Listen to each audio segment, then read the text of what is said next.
On paper, the Canucks are going to be terrible. And that's a good thing. No, this isn't a Team Tank video, so please don't be upset. I am a co-founder of the Good Looking Canucks Positivity Club after all. Basically, I want to address the state of the Canucks and the purpose of the 2018-19 season in the grand scheme of things from my point of view. I would consider myself a realist. I mean, yes, I meme about planning the parade and Brock Besser being the GOAT, but I like to think I'm somewhat grounded in reality. And really, I'm just one opinion on an entire spectrum of Canucks fans. As of late, when assessing the fan landscape, I've been seeing this sky is falling mentality after a brutal preseason so far, but then if we back that up a couple months into the offseason, I've been seeing people saying playoffs might not be out of the picture, and then of course you have the classic team lose for Jack Hughes side. There's all this noise surrounding the season, all these question marks, all of these presumptions, all of these storylines. What do we filter out? What do we listen to? And I mean, I get it. As Canucks fans, we are,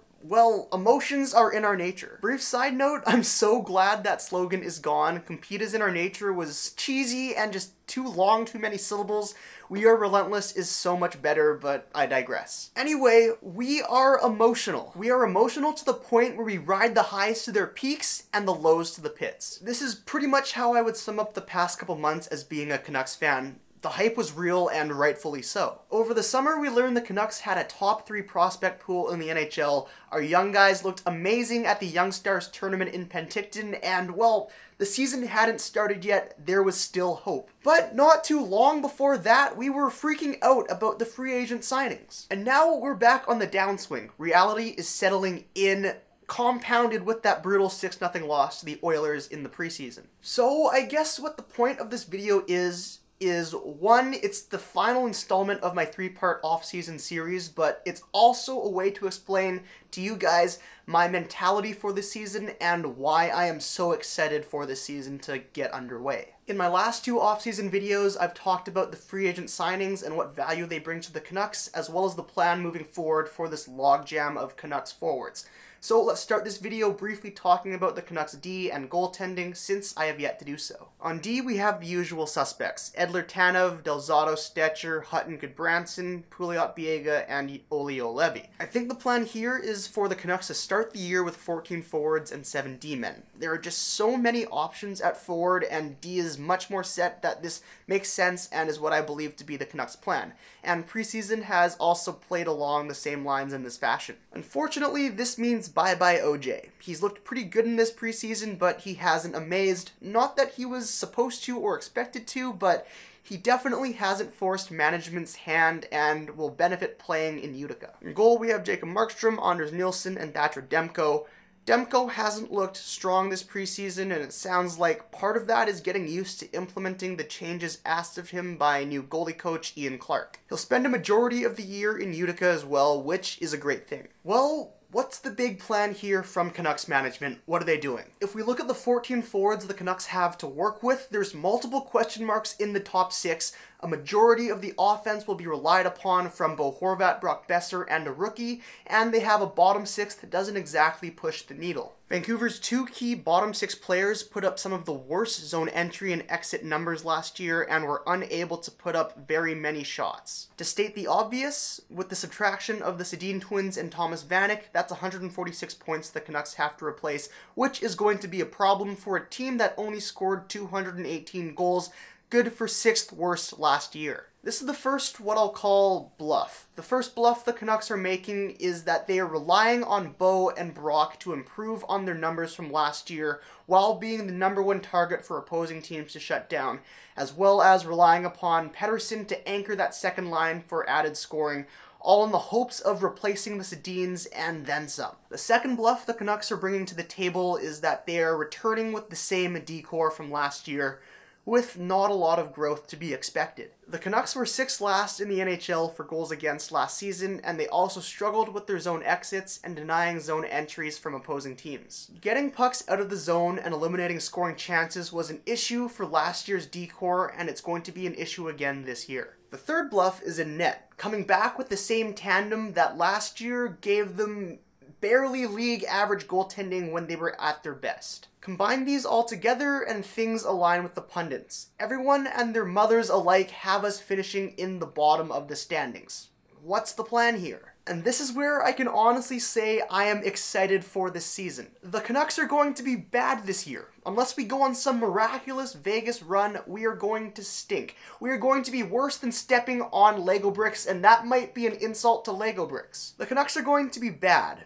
And that's a good thing. The sky isn't falling, this is to be expected. Big picture-wise, I said this all of last year, and it will be much more of the same this year. We are growing. These seasons are all about the future. Short-term pain for long-term gain. I want to be back in the Stanley Cup Finals.